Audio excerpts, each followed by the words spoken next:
మీరైతే నేను మమ్మల్ని భద్రపరచు.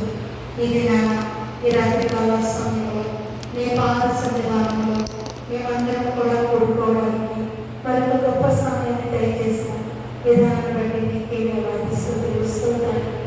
స్త్రీ ఎవరిగా ఉండకూడదు, స్త్రీ శక్తిహీనులుగా ఉండకూడదు, స్త్రీ శాతాన్ని ప్రలోభానికి లొంగిపోకూడదు. ఆనాడు అమ్మేళ అయితే శాతాన్ని ప్రలోభానికి లొంగిపోయి పాపం అనే ఊపిలో కూడుకుని పోయిందో, ఈనాడు ఎవ్వరు కూడా అటువంటి శాతాన్ని శోధనలో చిక్కుకోకుండా జ్ఞానవంతులైన స్త్రీ తన గృహాన్ని ఏ విధంగా కట్టుకుంటుందో మరి ఆ విధంగా ఇచ్చి జ్ఞానాన్ని సంపాదించు జ్ఞానం కలిగిన స్త్రీల వలె తన గృహాన్ని కట్టుకోవాలనే గొప్ప ఉద్దేశంతో గొప్ప తలంపుతో స్త్రీలకు మాత్రమే స్త్రీల సమాజ కోరికలు ఏర్పాటు చేసి ఉండగా మరి ప్రతి ఒక్క బిడ్డ కూడా నాకు ఇంత గొప్ప సమయాన్ని ఇచ్చి ఉండగా నేను ఎందుకని దానిని అర్థం చేసుకుంటున్నాను, నేను ఎందుకని దానిని నిర్లక్ష్యం చేస్తున్నానని వారి బేరీజు వేసుకుని మరి నీ పాత సన్నిధికి త్వరగా వచ్చి నీ పాత సన్నిధిలో మోకరిల్లే గొప్ప దండీకరమైన స్థితిలోని ప్రతి ఒక్క బిడ్డను కూడా మీరు నడిపించండి నాయనా. ఇంకను ఎవరైతే రావాలని సిద్ధపడుచున్నారో ఆశపడుచున్నారో అటువంటి బిడ్డలను త్వరగా నీ పాత సన్నిధానానికి రప్పించమని, ఈ ప్రార్థన నుండి అంతం వరకు నీవే మా మధ్యలో ముందుండి నడిపించమని నీ కుమారుడు మా ప్రభువు యేసుక్రీస్తు నామములో అడిగి వేడుకొనుచున్నాము తండ్రి. ఆమేన్. ప్రభు యేసుని వదనములో నా దేవుని రాజ్యములో పరికించిన శుభదినము గమనించిన యాక్షణము పరలోకముపై చిరజీవముపై ప్రార్థించిన నా హృదయం ప్రభు యేసుని వదనములో నా దేవుని రాజ్యములో దిశలన్నీయు తిరిగి తిని నా పాపము దాహముతో దౌర్జన్యుల వసలుచను దౌర్జన్యం చేయుచును దౌర్జన్యుల వసలుచను దౌర్జన్యం చేయుచును ధన పీడనతో మృగవాంఛనతో దిగజారితి చావునకు ప్రభు యేసుని వదనములో నా దేవుని రాజ్యములో మంచిది. మహోన్నతుడా, నీ నామమును కీర్తించుట మంచిది. ఉదయమున నీ కృపను ప్రతి రాత్రి నీ విశ్వాసతను పదితంతుల స్వరమండలముతో గంభీర ధ్వని గల సితారతోనూ ప్రచురించుట మంచిది. ఎందుకనగా యెహోవా నీ కార్యము చేత నీవు నన్ను సంతోషపరుచుచున్నావు, నీ చేతి పనులను బట్టి నేను ఉత్సహించుచున్నాను. యెహోవా నీ కార్యములు ఎంత దొడ్డవి, నీ ఆలోచనలు అతి గంభీరములు. పశుప్రాయులు వాటిని గ్రహింపరు, అవివేకులు వివేచింపరు. నిత్యనాశనం అందుకే కదా భక్తిహీనులు గడ్డవలై చిగుర్చుదురు, చెడుమనులు చేయవారందరూ పుష్పించుదురు. యెహోవా నీవే నిత్యము మహోన్నతులుగా నుండువు. నీ శత్రువులు యెహోవా నీ శత్రువులు నశించెదరు, చెడు పనులు చేయవారందరూ చెదరిపోవుదురు. ఉరుపోతు కొమ్ము వలె నీవు నా కొమ్ము పైకెత్తితివి, ప్రతిభయంతో నేను అంటబడితిని. నా కొరకు పొందిన వారి గతి నా కన్నులకు ఆశ తీర్చుచెను. నాకు విరోధముగా లేచి దుష్టులకు సంభవించినది నా చెవులకు వినబడెను. నీతిమంతులు ఖర్జూర వృక్షం వలె మోవైదురు, లెబానోను మీద దేవదారు వృక్షం వలె వాళ్ళు ఎక్కుదురు. యెహోవా మందిరములో నాటబడిన వారే వారు మన దేవుని ఆవరణలో వర్ధిల్లుదురు. నాకు ఆశ్రయదుర్గమైన యెహోవా యథార్థవంతుడనియు ఆయన యందు ఏ చెడుతనము లేదని ప్రసిద్ధి చేయుటకై అందరము కలిసి చదువుదామండి. వారి ముసలితనములో ఇంకను చిగురు పెట్టుచుందురు, సారము కలిగి పచ్చగా నుందురు. కృతజ్ఞతల పత్రం. ప్రభునామంలో అందరికీ వందనములండి. ఈ దినముకే ఏర్పాటు చేయబడిన వాక్య భాగము కీర్తనలు 23వ అధ్యాయము. కీర్తనలు 23వ అధ్యాయము మొదటి నుంచి చివరి వరకు మన మధ్య స్త్రీలలో నుండి ఎవరైనా లేచి నిలబడి చదవాల్సిందిగా కోరిక ప్రార్థిస్తాం. ఏర్పాటు చేయబడిన కీర్తనలు యెహోవా నా కాపరి, నాకు మేలు కలుగు. పచ్చికల చోట్ల ఆయన నన్ను పనులు చేస్తున్నాడు. శాంతికరమైన జలముల యొక్క ఆయన నడిపించుతున్నాడు. ఆ ప్రాణమునకు ఆయన చేరదీస్తున్నాడు. తన నామం బట్టి నీతి మార్గంలో నడిపించుతున్నాడు. గాఢాంధకారంలో నేను సంచరించినను ఏ అపాయమునకు భయపడు. నీవు నాకు తోడై ఉండు. నీ గుడ్డుగారయు నీ దండమును నన్ను ఆదరించు. ఈ శత్రువుల ఎదుట నాకు భోజనము సిద్ధపరిచి ఉన్నావు. నూనెతో నా తల అంటి ఉన్నావు. నా గిన్నె నుండి పొరుగుతున్నది. నేను బ్రతుకు దినములన్నీ కృపాక్షేమంగా నీ ఎంటవచ్చు. చిరకాలము యెహోవా మందిరంలో నేను నివాసము చేశాను. వాక్యం దీవించాను. వాక్య ధ్యానానికి ముందు వాక్యం నడిపింపు కొరకు ప్రేరేపించబడిన వారు స్త్రీల నుండి ప్రార్థనలో ముందుకు నడిపించవలసిందిగా కోరిక ప్రార్థిస్తాం.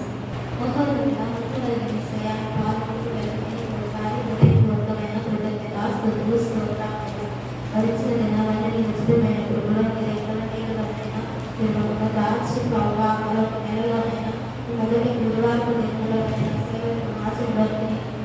ప్రవేశమే స్తోత్రాలు. ప్రారంభంలోను మార్పుల్లోను ఆరాధనలోను తోడే ఒక విధానం బట్టి నీకు వందనాలయ్యా. అయ్యా నీ పక్షులైనా నీ సేవకురాలు నిలబడి ఉండగా తనను మరుగుపరిచి నీ పరిశుద్ధ ఆత్మతో నింపండి. తన నోటును నీ వాకు చేత నింపయ్యా. మా జీవితాలకు ఏది అవసరమై ఉన్నదో ప్రభావ బహుతేటగా సూటిగా మాతో మాట్లాడండి అయ్యా. విశేషమైన కృపతో నీ సేవకురాలు నింపండి నాయనా. నీ ఆత్మ చేత వీడని బలపరచండి. మీరు మాట్లాడేది ఏదైనా ప్రభావ అయా వినగలిగిన చెల్లి గ్రహించగలిగిన హృదయాన్ని తండ్రి నాకును మీరు అనుగ్రహింప చేయండి అయ్యా. మీరు విడిచిపెట్టుకున్న గ్రహించుకునే జ్ఞానం మీరు మా అనుగ్రహింప చేయండి. బహుతేటగా మీరు మాతో మాట్లాడమని నజరేయుడైన యేసుక్రీస్తు నామములో అడిగి వేడుకొని ప్రార్థన చేయించిన పరమ తండ్రి ఆమేన్. చదవబడినటువంటి వాక్య భాగాన్ని మనం చూసినట్లయితే కీర్తనలు 23వ అధ్యాయము 5వ వచనాన్ని మనం చూసినట్లయితే నా శత్రువుల ఎదుట నీవు నాకు భోజనము సిద్ధపరచుము. నూనెతో నా తల అంటి ఉన్నావు. నా గిన్నె నిండి పొర్లుచున్నది. నేను బ్రతుకు దినములన్నీ కృపాక్షేమములే నా వెంట వచ్చును. చిరకాలము యెహోవా మందిరములో నేను నివాసము చేసేదను. నా గిన్నె నిండి పొర్లుచున్నది. ప్రతి స్త్రీల సమాజ కూడికలో కూడా యేసయ్య మనకు ఒక చక్కటి అంశాన్ని దయచేస్తూ ఉన్నారు. ఈ దినాన్ని కూడా ఒక చక్కటి అంశాన్ని మనకు దయచేసి ఉన్నాడు. నిండి పొర్లే జీవితాన్ని కలిగి ఉన్నావా? పొంగి పొర్లే జీవితాన్ని అయితే నిండి పొంగే జీవితాన్ని కలిగి ఉన్నావా అని యేసయ్య అడుగుతున్నాడు. ఇక్కడ మనం చదువుకుని ఉన్నామండి. నా శత్రువులు ఎదుట నీవు నాకు భోజనము సిద్ధపరచుము. నూనెతో నా తల అంటి ఉన్నావు. నా గిన్నె నిండి పొర్లుచున్నది. నేను బ్రతుకు దినములన్నీ కృపాక్షేమములే నా వెంట వచ్చును. చిరకాలము యెహోవా మందిరములో నేను నివాసము చేసేది. ఈ మాటలు ఎవరు చెప్తున్నారండి? దావీదు గారు చెప్తున్నారు. మరి మీరు నేను కూడా చెప్పగలిగే స్థితిలో మనం ఉన్నామా? ఇంకా వాటి స్థితిని పొందుకోలేని స్థితిలోనే ఈ లోకంలో మనము జీవిస్తున్నామా? ఇది నా వాక్యానుసారంగా మనము సరి చేస్తున్నామండి. పొంగి పొర్లే జీవితాన్ని మనము కలిగి ఉన్నామా?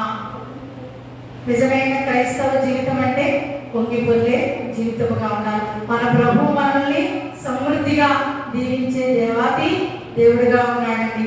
మరి మనం చూసినట్లయితే యోహాను సువార్త 10వ అధ్యాయము 10వ వచనాన్ని మనం చూసినట్లయితే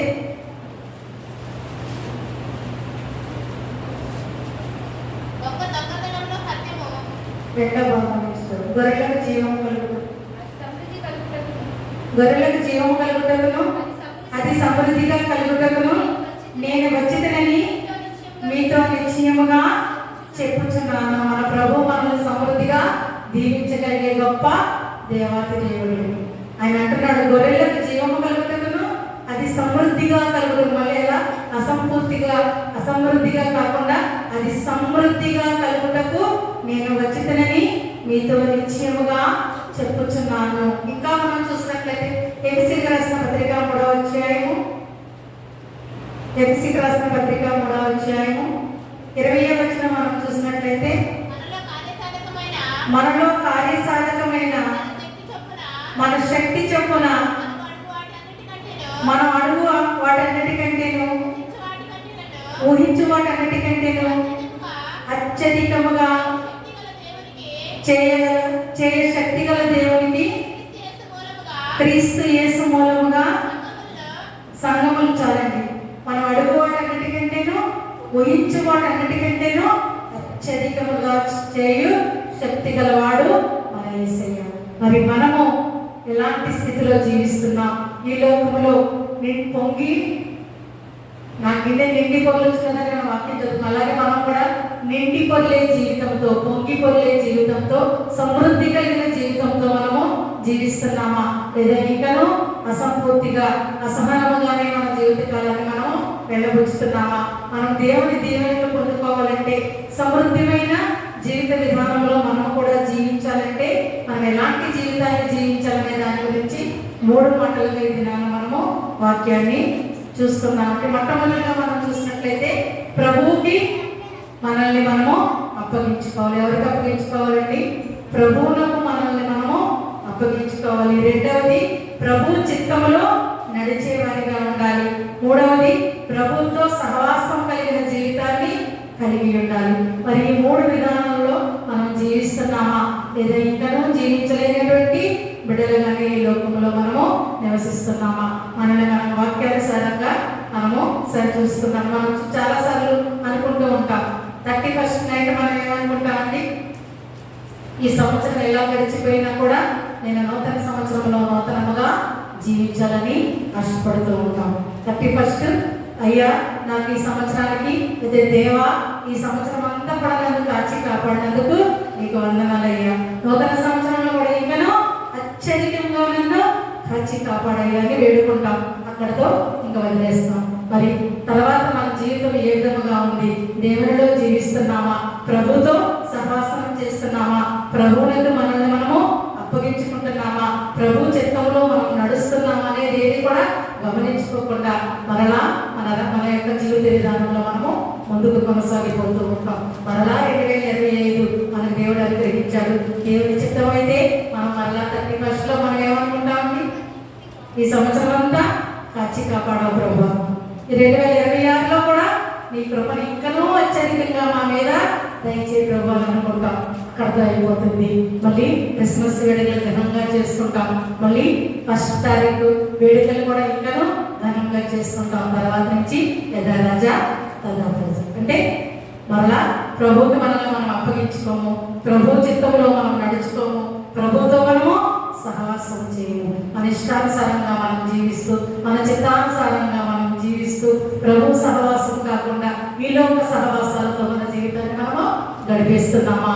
లేదా సమృద్ధి కలిగిన జీవితంతో, నిండి పొందే జీవితంతో మనం జీవించాలంటే మొట్టమొదటిగా మనం ఏం చేయాలండి? మనల్ని మనము ప్రభువులకు అప్పగించుకునే వారిగా ఉండాలి. ఇక్కడ మనం అందరం చదువుకున్న యెహోవా నా కాపరి, నాకు లేమి కలగదు అని మనం చదువుకుని అన్నాం. మరి మనము కూడా యెహోవా నా కాపరి, నాకు లేమి కలగదని నిత్యము కూడా దేవుని స్తుతిస్తూ, దేవుని మహిమపరుస్తూ, మా దేవునికి మనల్ని మనం అప్పగించుకుంటూ, దేవుని చిత్తానుసారంగా నడుచుకుంటూ, దేవుని సహవాసంలో జీవించే బిడ్డలుగా మనం ఉన్నామా? లేదా మనల్ని మనం ఈ లోకానికి అప్పగించుకుంటూ, మనం దేవుని చిత్తానుసారంగా కాకుండా మన ఇష్టానుసారంగా జీవించుకుంటూ, ఈ లోక సహవాసాలే నాకు ముఖ్యము అనుకుని ఈ లోకంతోనే మనం సహవాసం చేసే బిడ్డలుగా ఈ లోకంలో జీవిస్తున్నామా? ఈ రాత్రికాల సమయంలో మనము 3 మాటలుగా మనల్ని మనము సరి చేసుకున్నామండి. దేవా నేను నిన్ను అప్పగించుకున్నానా? నీకు నన్ను నేను అప్పగించుకున్నానా? ప్రభువా నేను నీ చిత్తానుసారంగా నడుస్తున్నానా?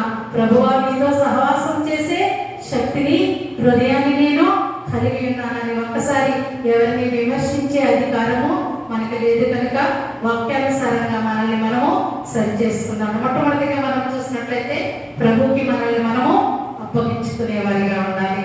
చూసినట్లయితే కొలస్సీ రాసిన పత్రిక 2వ అధ్యాయము 3వ వచనం మనం చూసినట్లయితే బుద్ధి జ్ఞానములు సర్వ సంపదలు ఆయన ఎందే గుప్తములై ఆయన ఉన్నవి. ఎందే గుప్తములై ఉన్నవి. చాలండి. బుద్ధి జ్ఞానములు సర్వ సంపదలు ఎవరి ఎందు గుప్తమై ఉన్నవండి? ఆయన ఎందే గుప్తమై ఉన్నది. మనం ఏదైనా ఒక కార్యం చేసినట్లయితే అది సఫలీకృతమైనట్లయితే లేకపోతే సక్సెస్ అయింది అనుకోండి, మనం ఏమనుకుంటామండి? ఇదంతా నా గొప్పతనమే, ఇదంతా నా యొక్క ఆలోచన ప్రకారమే జరిగిందని మనము అనుకుంటూ ఉంటాం. కానీ బుద్ధి జ్ఞానములు సర్వ సంపదలు ఎవరి ఎంత గుప్తమై ఉన్నాయండి? దేవుని ఎందే గుప్తమై ఉన్నాయి. కాబట్టి క్రీస్తు కలిగిన వాడు లేమిలో లేనివాడు, క్రీస్తు లేనివాడు లేమిలో ఉన్నవాడితో సమానము. మనం క్రీస్తు బిడ్డలము, క్రీస్తు బిడ్డలము, క్రీస్తు బిడ్డలము అని చెప్పుకుంటున్నాం. కానీ నిజమైన క్రీస్తుని మనము కలిగి ఉన్నామా?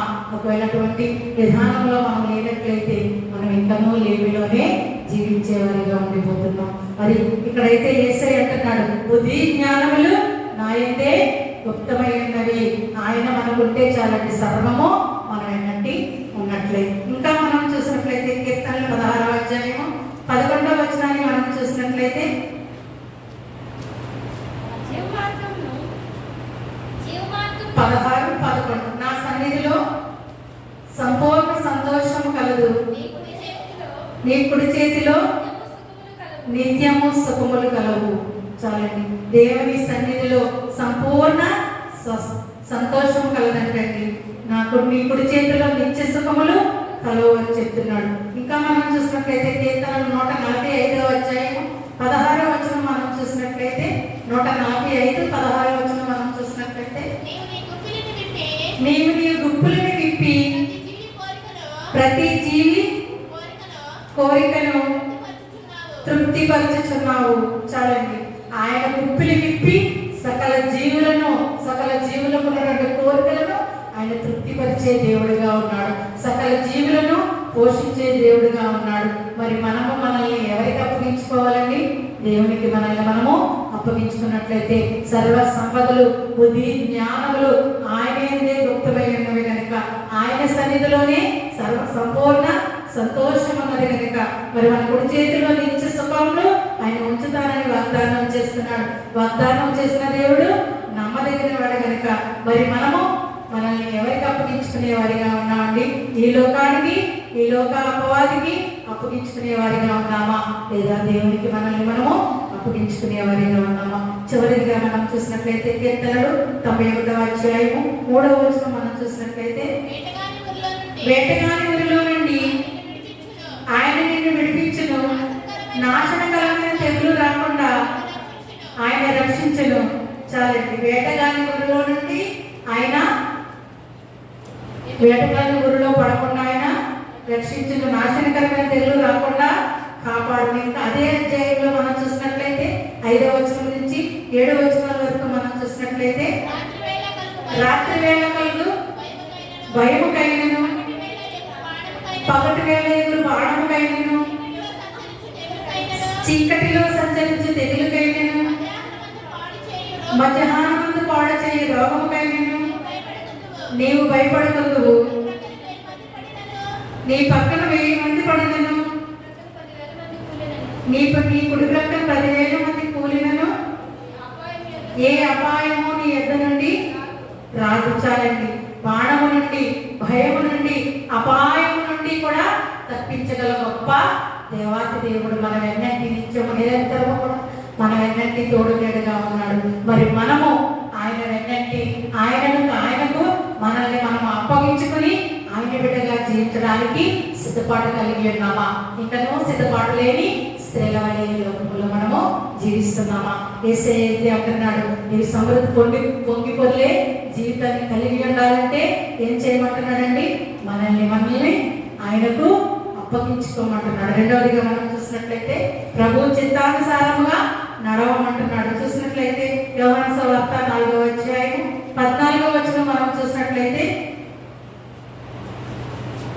యోహాను సువార్త 4 నేనిచ్చే నీళ్లు తాగువాడు ఎవ్వడూ తప్పికొనడు, నేను వానికి ఇచ్చే నీళ్లు నిత్య జీవముకై వానిలో ఊరడి నీటి ముక్కగా ఉండదని వానితో చెప్పాను. నా గిన్నె నిండి పొర్లుచున్నది అని దావీదు గారు అంటున్నారంటే, మొదటిగా మనం నింపబడాలంటే, మొదటిగా మనం నింపబడి మనం పొంగి పొర్లే అనుభవంతో మనం ఇరుగు పొరుగు వారితో దేవుని ఆశీర్వాదాలు పంచుకోవాలంటే మనం ఏం చేయాలండి? దేవుని యొక్క చిత్తానుసారంగా మనము నడుచుకునేవారిగా ఉండాలి. మనందరికీ తెలుసు యోసేపు గారి గురించి. ఆయన దేవుని దీవులతో నింపబడ్డాడు. తన ఇంటికంతటికి కూడా ఆశీర్వాదకానికి కారకుడయ్యాడు.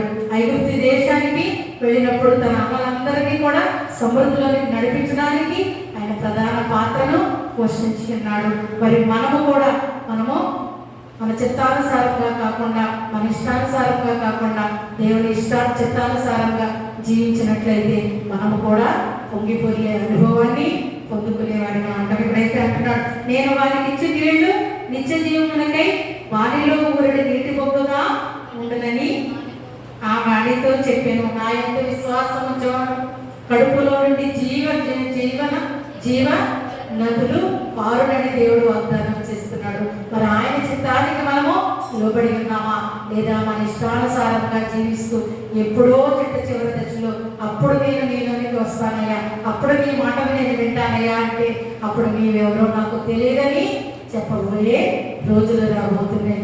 మరి అటువంటి స్థితిలోనికి మనం వెళ్ళడానికి సిద్ధపడుతున్నామా? దేవుని చిత్తానుసారంగా నడవడానికి మనం సిద్ధపడుతున్నామా? మనం ఎటువంటి బిడ్డగా ఈ లోకంలో జీవిస్తున్నాం? మొట్టమొదటి ఏంటండి? మనల్ని మనము ప్రభువులకు అప్పగించుకోవాలి. రెండవది, ప్రభు చిత్తానుసారంగా నడిచేవారిగా ఉండాలి. మూడవదిగా చివరిదిగా మనం చూసినట్లయితే ప్రభువుతో సహవాసము చేసేవారిగా ఉండాలి. మనందరికీ తెలుసండి, రాజుల 2వ గ్రంథము 4వ అధ్యాయము 1-6 వచనాలు ఇంటికి వెళ్ళిన తర్వాత చదువుకోండి. ఇప్పుడు చదవద్దు. ఇంకా క్రీస్తుని కలిగిన వారిలో ఏమీ ఉండదు. కానీ మనం ప్రభువులకు మన యొక్క జీవితాన్ని ఎప్పుడైతే అప్పగించుకుంటామో, ప్రభు చిత్తానుసారంగా మనం ఎప్పుడైతే నడుచుకుంటామో, మనము ఎప్పుడైతే ఆయనతో సహవాసం చేస్తామో మనకి సమృద్ధి కలిగినటువంటి జీవితం, పొంగిపోలే జీవితాన్ని దేవుడు దయచేస్తానంటున్నాడు. మరి అటువంటి జీవితాన్ని పొందుకున్న ఒక స్త్రీ గురించి అక్కడ రాయబడినది. ఇంటికి వెళ్ళిన తర్వాత చదవండి. అప్పులు చేసి చనిపోయినటువంటి ఒక శిష్యుని భార్య మనకి ఆ వచనాల్లో కనిపించినప్పుడు ఆమె ఎవరి దగ్గరికి వెళ్ళిందండి? ఈలోక నివాసుల దగ్గరికి వెళ్ళకుండా దైవ సేవకుని అయినటువంటి ఎలీషా వద్దకు వెళ్ళింది. వెళ్ళినప్పుడు ఆయన ఏమని చెప్పారండి?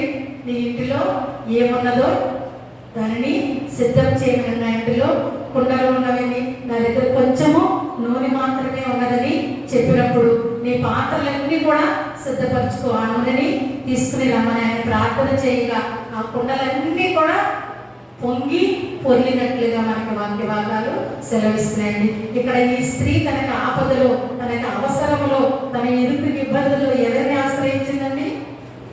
దేవుణ్ణి ఆశ్రయించి, దేవ సేవకుల్ని ఆశ్రయించింది. దేవుడు ఆమెకు సమృద్ధి కలిగినటువంటి జీవితాన్ని ఇచ్చాడు. పొంగి పొర్లే అనుభవానికి ఆమెను తీసుకుని వెళ్ళాడు. మరి ఈ దినాన మన కుటుంబంలో ఎన్నో సమస్యలు, ఎన్నో ఇరుకు ఇబ్బందులు, ఎన్నో ఆర్థిక ఇబ్బందులు, ఎన్నో సాతాను శోధనలు, ఆరోగ్య సమస్యలు, ఇవన్నీ కూడా వచ్చినప్పుడు మనం ఈలోక వాసులను ఆశ్రయించే వారిగా ఉన్నామా? పరలోక వాసి అయినటువంటి దేవాతి దేవుణ్ణి ఆశ్రయించే వారిగా ఉన్నామా? ఇక్కడైతే ఈ స్త్రీ ఏం చేసిందండి? తనని తాను ప్రభువులకు అప్పగించుకుంది. ప్రభు చిత్తానుసారంగా నడుచుకుంది. ప్రభువుతోనే సహవాసం అంటే స్నేహం అంటే మనం ప్రార్థన, ప్రభువుతో మాట్లాడటం. మనం సమయం దొరికినప్పుడల్లా ప్రభువుతో మాట్లాడే బిడ్డలుగా ఉన్నామా? లేదా సమయం దొరికినప్పుడల్లా కూడా మనం ఏం చేస్తూ ఉంటాం అండి? ముచ్చట్లు వేసుకుంటూ ఉంటాం. ఒక చిన్నపాటి మీటింగ్ ఏర్పాటు చేసుకుంటాం. ఈ లోకంలో జరిగిన విషయాలన్నిటికీ కూడా మనము దాన్ని ఒకరి తర్వాత ఒకరి దాన్ని విమర్శించుకుని, చర్చించుకుని అందులోనే మనం ఆనందాన్ని పొందుకుంటున్నాం. దానివల్ల మనకి ప్రయోజనం ఏమిటండి? ప్రయోజనం ఏమీ కూడా ఉండదు. మనకి సమయం ఉన్నప్పుడు, మనం సమయం ఉన్నా లేకపోయినా కూడా దేవుని ఆశ్రయించేవారిగా, దేవుడితో సహవాసము, అయితే దేవుడితో స్నేహము, లేదా దేవుడితో మాట్లాడటం, ప్రార్థన. దేవుడితో మాట్లాడటం అంటేనే ప్రార్థన. మన ప్రార్థన అంటే ఏదో అనుకుని భయపడటం అవసరం లేదు. నువ్వు క్యాజువల్గా నీ పక్క వాళ్ళతో నువ్వేం మాట్లాడుతూ ఉంటావు? నీ గురించి, నీ కుటుంబం గురించి, నీ ఎరుగు పొరుగు కుటుంబాల గురించి, నీ బిడ్డల అభివృద్ధి గురించి నువ్వు దేవునితో మాట్లాడు. నువ్వు మాట్లాడు ప్రతిదాన్ని కూడా వినడానికి ఆయన సిద్ధముగా ఉన్నాడు. మరి మాట్లాడడానికి మనము సిద్ధపాటు కలిగి ఉన్నామా, లేదా ఎక్కడో సిద్ధపాటు లేని బిడ్డల వల్ల ఈ లోకంలో జీవిస్తున్నామా? ఇక్కడైతే మాత్రం మనం పొంగిపోయే అనుభవాన్ని పొందుకోవాలంటే ఏం చేయాలంటున్నాడండి? మనల్ని మనము దేవునికి అప్పగించుకోవాలి, మొట్టమొదటిది. రెండవది, ఆయన చిత్తానుసారంగా మనము నడుచుకోవాలి. మూడవది, ఆయనతో మాట్లాడేవారిగా, అంటే ఆయనతో స్నేహం చేసేవారిగా, ఆయనతో సహవాసం చేసేవారిగా ఉండాలి. ఈ మూడుని కూడా మనము మన జీవితాల్లో నెరవేర్చుకున్నట్లయితే పొంగిపొర్లే అనుభవాన్ని చూడడానికి మనము కూడా సిద్ధపాటు కలిగినటువంటి బిడ్డలుగా ఉంటాం. అటువంటి బిడ్డలుగా ఉండాలని కోరుకుంటూ మిమ్మల్ని, మీ కుటుంబాన్ని దేవుడు దీవించుగాక. ఆమేన్. చివరి ప్రార్థన చేస్తాం. పరిశుద్ధుడు పరిశుద్ధుడు పరిశుద్ధుడు అని పరమండలంలో కొనియాడబడే గొప్ప దేవ, నీకు వేవేల స్తుతులు స్తోత్రాలయ్యా. గత స్త్రీల సమాజం కొడుకు నుంచి ఈ స్త్రీల సమాజం కొడుకు వరకు నీ రేఖల నీడలో మమ్మల్ని భద్రపరుచుకుని మరి సజీవ లెక్కలో నీ పాద సన్నిధానానికి నడిపించిన విధానాన్ని బట్టి నీకే వేలాది స్తుతులు స్తోత్రాలయ్యా. స్త్రీ అబలగా ఉండకూడదు, స్త్రీ శక్తిహీనురాలుగా ఉండకూడదు, స్త్రీ శాతాను ప్రలోభాల్లో కూలిపోకూడదు. ఆనాడు అమ్మమ్మ ఎలా అయితే శాతాలలో కూరుకొని పాపంలో పడిపోయిందో, ఈనాడు నా బిడ్డలెవ్వరూ కూడా అటువంటి స్థితిలో నిన్ను జారిపోకూడదు. జ్ఞానవంతులైన స్త్రీ తన గృహాన్ని ఏ విధంగా కట్టుకుంటుందో, నా బిడ్డలందరూ కూడా నేను ఇచ్చే జ్ఞానాన్ని పెంపొందించుకొని జ్ఞానము కలిగిన స్త్రీల వలె తన గృహాన్ని కట్టుకోవాలని గొప్ప ఉద్దేశంతో, గొప్ప తలంపుతో స్త్రీలకు మాత్రమే స్త్రీల సమాజం కోరికను ఏర్పాటు చేసి ఉండగా, మరి ఎందువలనే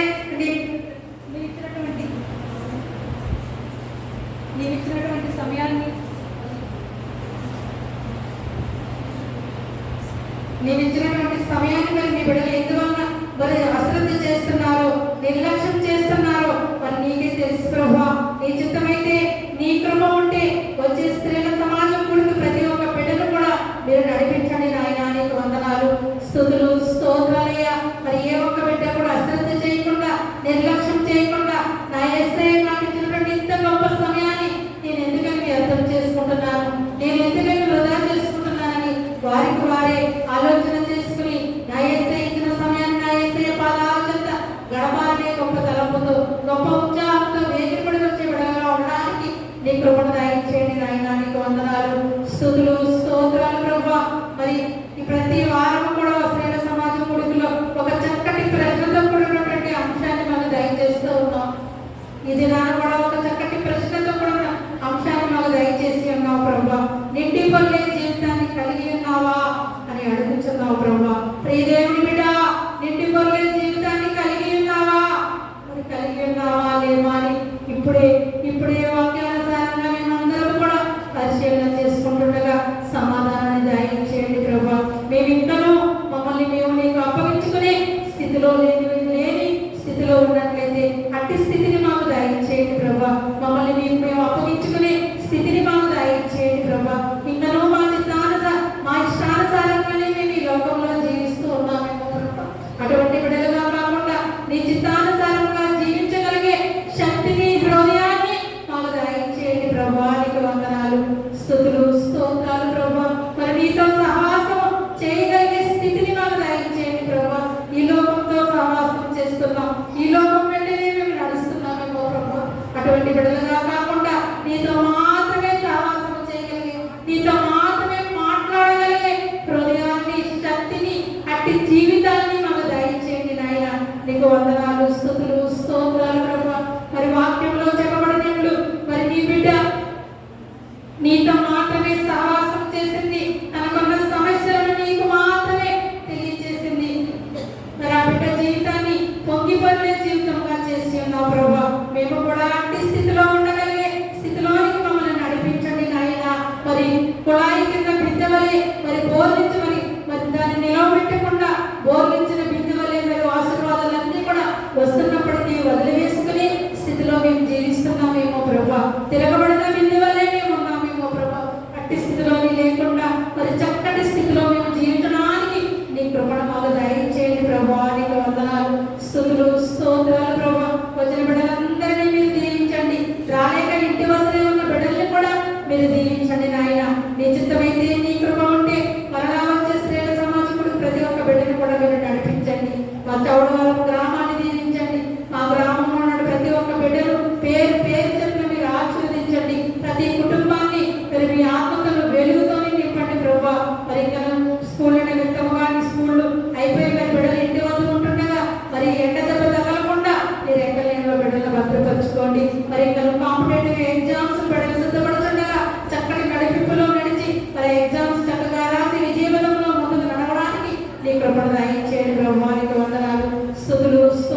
గర్భము లేని బిడ్డలను జ్ఞాపకం చేసుకోండి.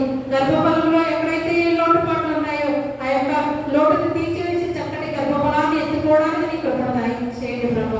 మా సంఘంలో ఆర్థికంగా ఎవరైతే ఇబ్బంది పడుతున్నారో ఆర్థికంగా సహాయం చేయండి ప్రభు. ఎవరైతే వివాహానికి సిద్ధపడుతున్నారో చక్కటి నడుపుతున్న ముందు నడవడానికి నీ కృపను దయచేయండి ప్రభు. ఇక్కడ ఎవరైతే ఏ ఏ సమస్యలతో నీ సన్నిధానంలో విన్నవించుకుంటున్నారో ప్రతి దానికి కూడా సమాధానం దయచేయండి ప్రభు. మరి ముఖ్యంగా ఇప్పుడు తిరిగి వెళ్ళామే మా గృహానికి వెళుచుండగా క్షేమకరంగా మా గృహానికి నడిపించింది నాయన. నీ చిత్తమైతే నీ కృప ఉంటే మరొక పర్యంతం నీ పాద సన్నిధానంలో కలుసుకునే వరకు మీరు ఎక్కడ నీడలో మమ్మల్ని భద్రపరుచుకోమని నీ కుమారుడు మా ప్రభు యేసుక్రీస్తు నామములో అడిగి వేడుకొంచున్నాము తండ్రి. ఆమేన్. పరలోకమందున మా తండ్రి, నీ నామం పరిశుద్ధపరచబడును గాక, నీ రాజ్యం వచ్చును గాక, నీ చిత్తం పరలోకంలో నెరవేర్చినట్లు భూమి యందును నెరవేరును గాక. మన ఆహారాన్ని మాకు దయచేయము. మనల అపరాధం చేసిన వారిని క్షమించున్న ప్రకారం మన అపరాధములను క్షమించుము. శోధనలకు దుష్టు నుండి తప్పించుము. రాజ్యమును శక్తియు మహిమయు నిరంతరము నీవై ఉన్నావు తండ్రి. ఆమేన్. దేవ కావవే రాత్రి మమ్ములను నీవే నేడు కాచినావు, నీకు స్తోత్రములు. ఆపదర్మములు అంటకుండెను, కాపుగాచి మంచి నిద్ర